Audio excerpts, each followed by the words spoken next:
Halo, Assalamualaikum warahmatullahi wabarakatuh.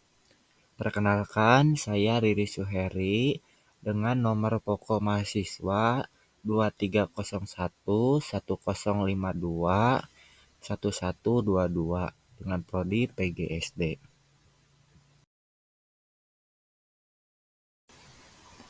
Di sini saya akan menjelaskan tentang perubahan kondisi alam akibat faktor alam itu sendiri dan perbuatan manusia.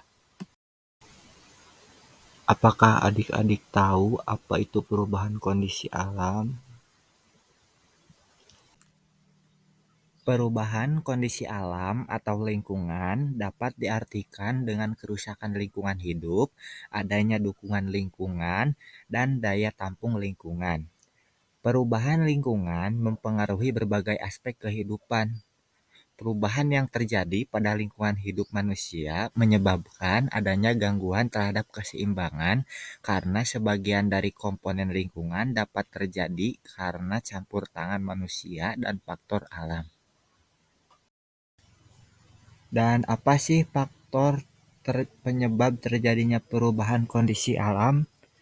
Faktor dari penyebab terjadinya perubahan kondisi alam terbagi menjadi dua, yaitu faktor alam dan faktor manusia. Faktor alam merupakan perubahan yang terjadi secara alami yang terjadi sejak zaman bumi terbentuk. Mulai dari bumi yang tidak memiliki kehidupan, lalu lambat laun dengan berbagai peristiwa alam yang terjadi membentuk kehidupan hingga saat ini.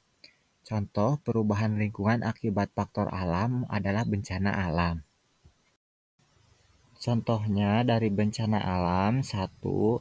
Letusan gunung berapi, 2. Kebakaran hutan, 3. Gempa bumi, 4. Tsunami, dan yang kelima adalah longsor. Selanjutnya, faktor manusia. Perubahan lingkungan akibat campur tangan manusia berkaitan dengan kegiatan konsumsi dan segala aktivitas manusia yang terjadi. Manusia melakukan segala cara untuk memenuhi kebutuhan hidup, sehingga beberapa hal dapat berpengaruh terhadap ekosistem di sekitarnya.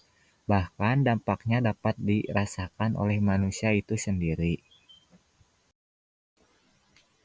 Contohnya, 1. Penebangan hutan, 2. Pembangunan permukiman, 3. Kegiatan pertambangan, dan yang keempat, industri pabrik besar. Bagaimana upaya mencegah perubahan kondisi alam? 1. Melakukan daur ulang. Daur ulang adalah proses pengolahan limbah menjadi barang baru yang bisa digunakan kembali. Melalui daur ulang, barang-barang yang tidak berguna atau sampah dapat diolah menjadi barang baru yang dapat dimanfaatkan.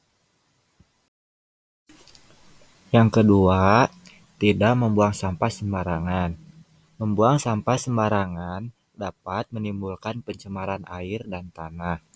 Hal tersebut dapat mengganggu kelangsungan hidup ekosistem dan menyebarkan penyakit. Oleh sebab itu, kita harus membuang sampah pada tempatnya. Ketiga, reboisasi. Perubahan lingkungan yang disebabkan oleh pencemaran udara dapat menimbulkan efek rumah kaca, hujan asam, hingga penipisan lapisan ozon. Maka, untuk mencegah hal tersebut, kita dapat melakukan reboisasi atau penanaman kembali hutan yang gundul, sehingga karbon dioksida di udara dapat berkurang. Keempat, tidak membuang limbah pabrik di laut. Sebaiknya sebuah pabrik mengetahui bagaimana cara pembuangan sampah pemanfaatan limbah pabrik mereka. Dengan cara mencegah kerusakan laut seperti ini, akan mengurangi pencemaran air laut dan biota laut akan terjaga. Dan yang kelima, terakhir, selalu menghargai dan mencintai alam.